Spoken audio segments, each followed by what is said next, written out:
স্টেশনের মূল ফটকে বাংলা ভাষার নাম ফলক না থাকায় প্রতিবাদে পথে নামল মুর্শিদাবাদের বাংলা পক্ষ। ওই দাবিতে এদিন সকালে 11টা নাগাদ সংগঠনের একটি প্রতিনিধি দল মুর্শিদাবাদের ধুলিয়ানগঙ্গা রেলওয়ে স্টেশনের স্টেশন মাস্টারের কাছে স্মারকলিপি জমা দেয়। পুজো মানেই সুনিতা, আর সুনিতা মানেই সেরা পোশাক। নতুন পোশাকে সাজতে গেলে সুনিতায় আসুন চলে। জেলার ঐতিহাসিক বস্ত্র প্রতিষ্ঠানের পক্ষ থেকে আপনাদের শারদীয়ার সাদর আমন্ত্রণ। বাংলা ভাষার অপমান সইছি না। মেন ফলকে বাংলা কেন নেই, রেল দপ্তর জবাব দাও। সম্প্রতি দেখা যায় ধুলিয়ানের নবনির্মিত স্টেশনের ফটকে ধুলিয়ানগঙ্গা নামটি ইংরেজি ও হিন্দিতে লেখা, সেখানে বাংলা ভাষার কোনো ব্যবহার নেই।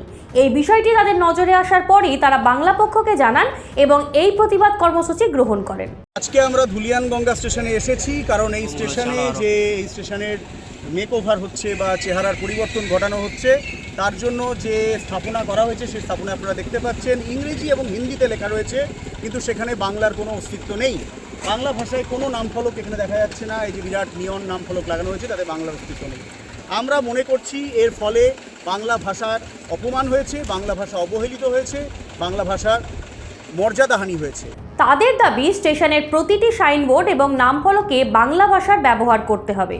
যাত্রীদের যেন হিন্দি ভাষায় কথা বলতে বাধ্য না করা হয় এবং তাদের বাংলা ভাষায় পরিষেবা দেওয়া হয় তা নিশ্চিত করতে হবে। তাছাড়াও বুকিং কাউন্টার এবং স্টেশনের ঘোষণা সহ সমস্ত পরিষেবা বাংলায় প্রদানের ব্যবস্থা করতে হবে। কি বললেন অভিযোগকারীরা শোনাবো আপনাদের।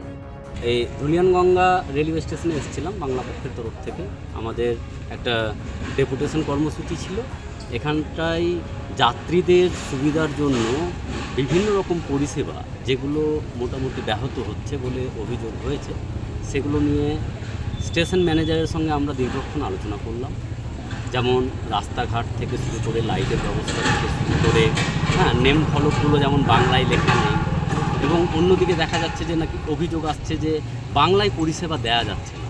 যেমনটা হচ্ছে বুকিং কাউন্টারে গেলে বাংলা ভাষায় লেখা যদি দেয়া যায় তাহলে সেটা গ্রাহ্য হচ্ছে না, বা বাংলা ভাষায় কথা বলছে না। এই সমস্ত অভিযোগগুলো আমরা পেয়েছিলাম যাত্রীদের কাছ থেকে, যার বেসিসের উপর ভিত্তি করে আমরা কিন্তু আজকে বাংলা পক্ষের তরফ থেকে স্টেশন ম্যানেজারকে একটি ডেপুটেশন দিলাম এবং আলোচনা হলো।